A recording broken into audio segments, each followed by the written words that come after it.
매출 1억 찍어도 남는 돈 500만 원, 담배 팔아봤자 마진 9%, 하루 12시간씩 매장에 서도 최저임금보다 못 버는 점주들이 속출하고 있습니다. 그런데 본사는요? GS 리테일 역대 최고 매출, BGF 리테일 영업이익 증가, 같은 편의점인데 본사는 웃고 점주는 울고 있어요. 30년간 단 한 번도 줄어든 적 없던 전국 편의점 수가 처음으로 감소했습니다. 월 평균 100개씩 문을 닫고 있죠. 거리마다 점포 양도라는 빨간 종이가 붙어 있어요. 코로나 때 분기마다 1000개씩 늘어나던 편의점이 불황에도 끄떡없다던 불패 신화의 편의점이 처참하게 무너지고 있습니다. 본사들은 저수익 점포 100개 정리하겠다고 발표하면서 이걸 정상화라고 불러요. 점주들이 피눈물 흘리며 폐업하는 걸 거품 제거라고 포장하고 있죠. 프랜차이즈 시스템의 민낯이 가장 적나라하게 드러난 현장, 편의점 몰락의 진짜 이유를 파헤쳐 보겠습니다. 2025년 5월 산업통상자원부 통계는 업계를 뒤흔들었어요. 편의점 전체 매출이 감소했고 전국 편의점 수가 무려 400개나 줄어들었습니다. 2018년 통계 집계가 시작된 이후 단 한 번도 편의점 수가 줄어든 적이 없었거든요. 경기가 나빠도 위기가 와도 편의점만은 계속 늘어났어요. 그런데 그 신화가 깨진 겁니다. 이게 왜 충격적인가 하면 편의점은 원래 불황에 강한 업종이었기 때문이에요. 경기가 나빠지면 사람들이 외식을 줄이고 편의점 도시락을 더 많이 사거든요. 실제로 1997년 IMF 때도 2008년 금융위기 때도 심지어 코로나 팬데믹 때도 편의점은 오히려 성장했어요. 그런 편의점이 무너지고 있다는 건 단순한 불황이 아니라 구조 자체가 붕괴하고 있다는 신호입니다. 30년 동안 오직 상승만 해왔던 그래프가 처음으로 하락 곡선을 그리기 시작했어요. 그래프는 거짓말을 하지 않습니다. 2025년 7월 기준으로 전년 대비 약 1000개에 가까운 점포가 사라졌어요. 창업보다 폐업이 많아진 겁니다. 본사들의 실적을 보면 더 기가 막혀요. 2025년 1분기 BGF 리테일, 그러니까 CU를 운영하는 회사의 영업이익은 226억 원으로 전년 대비 30.7%나 급감했어요. GS 리테일도 영업이익이 22.3% 하락했죠. 시장 애널리스트들이 예상했던 수치를 전부 밑도는 명백한 어닝초크였습니다. 그런데 여기서 이상한 일이 벌어졌어요. 불과 6개월 만에 본사들이 완전히 회복한 겁니다. 2025년 3분기 기준 GS 리테일은 역대 최고 매출을 기록했고 BGF 리테일도 매출과 영업이익이 모두 증가했어요. 1분기의 충격에서 어떻게 이렇게 빨리 회복했을까요? 비결은 간단해요. 해외 진출이 성공했고 PB 상품 개발로 새로운 수익원을 확보했으며 무엇보다 저수익 점포를 정리하면서 전체적인 효율성을 높인 거예요. GS 리테일은 무려 100개 수준의 저수익 점포를 구조조정하겠다고 발표했습니다. 수익이 나지 않는 점포를 정리하겠다는 거죠. 이게 무슨 의미인지 아세요? 편의점 업계 역사상 유례 없는 일이에요. 30년 동안 오직 확장만을 해왔던 업계가 처음으로 점포를 줄이겠다고 선언한 겁니다. 본사 입장에서는 성공적인 구조조정이에요. 하지만 그 구조조정의 대가는 누가 치르고 있을까요? 바로 점주들입니다. 본사 실적은 좋아졌지만 점포 수는 계속 줄어들고 있어요. 창업보다 폐업이 많아지는 역전 현상은 전혀 개선되지 않았습니다. 같은 산업 안에서 완전히 다른 운명이 펼쳐지고 있는 거예요. 본사는 수수료, 수익 구조를 최적화하고 해외 시장을 개척하며 새로운 수익원을 찾았어요. 고수익 점포는 유지하고 저수익 점포는 정리하면서 전체적인 마진을 끌어올렸죠. 반면 점주들은요, 여전히 담배 매출 의존, 높은 임대료, 급등한 인건비라는 삼중고에 시달리고 있어요. 본사는 선택할 수 있지만 점주들은 선택할 수 없습니다. 본사는 점포가 줄어들어도 수익을 낼 수 있지만 점주들은 자신의 점포가 문을 닫으면 모든 걸 잃어요. 수천만 원에서 수억 원을 투자한 돈이 한순간에 날아가는 거죠. 프랜차이즈 시스템의 근본적 모순이 가장 극명하게 드러난 순간이에요. 같은 편의점 산업 안에서 승자와 패자가 명확히 갈렸고 그 패자는 항상 점주들이었습니다. 점주들이 가장 많이 하는 말이 있어요. 매출은 나오는데 남는 게 없다는 거예요. 실제로 많은 편의점이 하루 매출 100만 원을 넘겨요. 월 매출로 환산하면 3천만 원이 넘는 큰 금액이죠. 그런데 정작 점주 손에 쥐어지는 돈은 거의 없어요. 가장 큰 문제는 담배예요. 편의점 매출의 35%에서 40%가 담배인데 담배 마진은 고작 9%에 불과합니다. 한 갑에 4,500원 하는 담배를 팔아도 점주가 가져가는 돈은 400원 정도예요. 하루 담배 매출 40만 원이 나와도 실제 이익은 36,000원 정도밖에 안 돼요. 매출은 부풀려 보이지만 실제 이익은 거의 없는 구조예요. 음료수와 과자 같은 일반 상품도 마진이 그리 높지 않아요. 평균 20%에서 25% 수준이죠. 도시락이나 김밥 같은 즉석식품이 마진이 높은 편이지만 유통기한 문제로 폐기율이 높아서 실제 수익은 생각보다 낮아요. 여기에 최저임금 상승이 직격탄을 날렸어요. 2018년부터 2023년까지 최저임금이 급격히 올랐고 야간 수당과 주유 수당까지 포함하면 인건비 부담은 더욱 커졌습니다. 24시간 편의점을 운영하려면 최소 3명의 알바생이 필요한데 야간 알바 1명만 고용해도 월 인건비가 250만 원을 넘어요. 점주가 직접 매장에 서지 않으면 도저히 감당할 수 없는 수준이죠. 임대료도 큰 문제예요. 상권 좋은 자리는 임대료가 너무 비싸서 담배 중심의 매출 구조로는 도저히 감당할 수 없어요. 강남이나 홍대 같은 핵심 상권의 경우 월 임대료가 500만 원을 넘는 경우도 많습니다. 매출이 높아도 임대료와 인건비를 빼고 나면 점주 손에 남는 돈은 거의 없어요. 그래서 점주들은 다점포 운영이라는 선택을 하게 돼요. 한 개 점포로는 수익이 안 나니 2개나 3개를 묶어서 운영하는 거예요. 여러 점포를 돌아가며 관리하고 알바생들을 효율적으로 배치해서 인건비를 절감합니다. 2024년 기준으로 이미 다점포 운영 비율이 30%에 달했어요.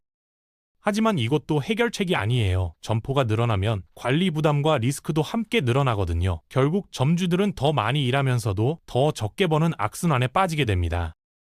이 위기가 갑자기 온 게 아니에요. 1989년부터 30년 넘게 누적된 구조적 문제의 결과입니다. 한국 편의점의 역사는 1989년 세븐일레븐 1호점 개점으로 시작해요. 당시 24시간 편의점이라는 개념은 신선했고 사람들은 이 새로운 소매업 형태에 열광했죠.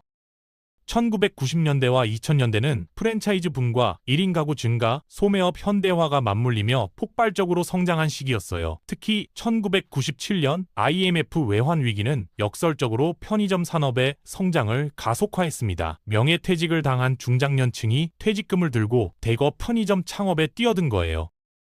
2010년부터 2019년까지는 진짜 폭발적 성장기였어요. 1인 가구가 급증하면서 편의점 시장 규모가 5년 만에 8조 원에서 17조 원으로 2배 이상 커졌습니다. 편의점은 더 이상 단순한 소매점이 아니었어요. 택배 수령, 공과금 납부, ATM 서비스까지 제공하는 생활 플랫폼으로 진화했죠. 본사들은 미친 듯이 점포를 늘렸어요. 원래 편의점 간 거리 제한 규정이 있었지만 이걸 우회하는 방법들이 동원됐습니다. 같은 브랜드 편의점이 불과 50m 거리에 2개씩 생기는 일도 비일비재했어요. 본사 입장에서는 점포가 많을수록 수수료 수익이 늘어났기 때문에 무리한 확장을 밀어붙인 거죠. 이 시점에서 이미 업계 내부에서는 과포화 진단이 수없이 나왔지만 성장의 열기 속에서 무시됐어요. 그리고 코로나 팬데믹이 터졌습니다. 코로나 시기는 편의점의 최대 전성기이자 마지막 특수였어요. 재택근무와 사회적 거리두기로 사람들이 집 근처 편의점을 더 자주 이용했고 도시락과 PB 상품의 품질이 크게 좋아지며 매출이 폭증했습니다. 그 결과 2024년 1월 기준 전국 편의점은 55,552개까지 늘어났어요. 인구 1000명당 1개꼴로 편의점 천국이라 불리는 일본의 1200명당 1개보다도 많은 세계 최고 수준이었습니다. 서울 강남의 한 블록에는 편의점이 5개씩 있었고 심지어 같은 건물에 서로 다른 브랜드 편의점이 1층과 2층에 각각 들어서는 기현상도 벌어졌어요. 하지만 이건 정점이 아니라 버블의 절정이었습니다. 사람들은 착각했어요. 편의점이 여전히 성장하고 있다고, 여전히 안전한 사업이라고 말이에요. 하지만 그건 진짜 성장이 아니었어요. 붕괴 직전의 마지막 불꽃이었고 이제 그 불꽃이 꺼지면서 진짜 모습이 드러나고 있는 겁니다. 편의점의 핵심 경쟁력은 2가지였어요. 즉시성과 접근성. 밤 11시에 갑자기 라면이 먹고 싶으면 편의점에 가면 되고 새벽 2시에 담배가 떨어져도 편의점은 열려 있어요. 언제든 필요한 물건을 바로 살 수 있고 집에서 걸어서 5분 거리에 있다는 게 편의점의 가장 큰 장점이었죠. 하지만 코로나 팬데믹 이후 이 장점들이 빠르게 무너지고 있어요. 온라인 장보기가 대중화됐습니다. 코로나 이전에는 온라인 장보기를 주로 젊은 층만 사용했어요. 하지만 팬데믹을 거치며 중장년층과 노년층까지 배송 앱과 장보기 앱을 사용하게 됐죠. 쿠팡, 마켓컬리, 이마트몰 같은 플랫폼이 익숙해졌고 자기 저전에 주문하면 아침에 도착하는 새벽 배송 시스템이 완전히 정착됐어요. 과거에는 지금 당장 필요하면 편의점에 갈 수밖에 없었지만 이제는 내일 아침까지만 기다리면 되니 굳이 비싼 편의점에 살 이유가 없어진 거예요. 동일한 라면을 편의점에서 1,500원에 사느니 쿠팡에서 1,000원에 사서 내일 받는 게 합리적이잖아요. 즉시성의 상당 부분이 훼손된 거죠. 가성비 시대도 심화됐어요. 경기 침체가 장기화되면서 소비자들은 저렴한 가격을 최우선으로 생각하게 됐습니다. 과자, 음료, 라면 같은 동일 상품에서 편의점은 대형 마트나 온라인 쇼핑몰에 비해 20%에서 30% 비싸요. 과거에는 그 차이를 편리함의 대가로 받아들였지만 이제는 그 차이가 너무 크게 느껴집니다. 편의점의 대체재가 너무 많아진 것도 문제예요. 과거에는 야식이 먹고 싶으면 편의점 도시락이 유일한 선택지였지만 이제는 배달 앱으로 더 맛있는 음식을 주문할 수 있어요. 과거에는 커피가 마시고 싶으면 편의점 커피가 가장 저렴했지만 이제는 메가커피 같은 저가 프랜차이즈 커피숍이 곳곳에 생겼죠. 편의점만의 독점적 영역이 계속 줄어들고 있는 거예요. 쿠팡 이츠와 쿠팡 로켓 배송 같은 생필품 30분 내 배달 시스템도 일부 지역에 구현되기 시작했어요. 서울 주요 지역에서는 새벽 2시에 주문해도 30분 안에 배달이 됩니다. 편의점의 마지막 남은 장점인 즉시성마저 위협받고 있는 거죠. 특히 젊은 층은 밤늦게 편의점에 가는 것보다 집에서 앱으로 주문하는 걸 선호하게 됐어요. 본사는 해외 진출과 수익 구조 혁신으로 재정비를 완료했어요. GS 리테일은 몽골과 베트남에서 성공적으로 안착했고 BGF 리테일은 말레이시아와 싱가포르로 진출했습니다. 국내 시장이 포화 상태에 이르자 새로운 성장 동력을 해외에서 찾은 거예요. 본사는 점포수 감소를 거품 제거와 과도 확장의 후유증을 정리하는 단계로 해석하고 있어요. 실제로 본사의 실적은 안정화됐고 일부는 오히려 역대 최고 실적을 내고 있습니다. 저수익 점포를 정리하면서 전체적인 효율성이 높아졌고 마진율도 개선됐어요. 본사 입장에서는 이게 정상화 과정이에요. 하지만 점주들의 현실은 완전히 달라요. 신규 창업의 매력이 급격히 감소했습니다. 코로나 특수가 끝났고 온라인 대체재가 늘어났으며 운영 난이도는 계속 상승하고 있어요. 과거에는 편의점이 불황에도 살아남는 안전한 업종이었지만 이제는 그렇지 않습니다. 더 심각한 건 폐업이 증가하고 있다는 점이에요. 2024년부터 2025년까지 처음으로 개점보다 폐점이 많아졌고 월 평균 100개씩 편의점이 사라지고 있습니다. 점주들은 더 이상 버틸 수 없어서 점포를 내놓고 있고 그걸 인수하려는 사람도 줄어들고 있어요. 본사는 정상화라고 말하지만 점주들에게는 붕괴가 시작된 거예요. 같은 현상을 보는 시각이 완전히 다른 겁니다. 본사는 점포 수가 줄어들어도 괜찮지만 점주들은 자신의 점포가 문을 닫으면 모든 걸 잃어요. 편의점이라는 업종 자체는 사라지지 않을 거예요. 24시간 즉시성과 야간 인프라는 여전히 필요하고 사람들은 계속 편의점을 찾을 겁니다. 새벽 2시에 급하게 필요한 물건이 있을 때, 택배를 받을 곳이 필요할 때, 공과금을 내야 할 때 편의점은 여전히 유용하거든요.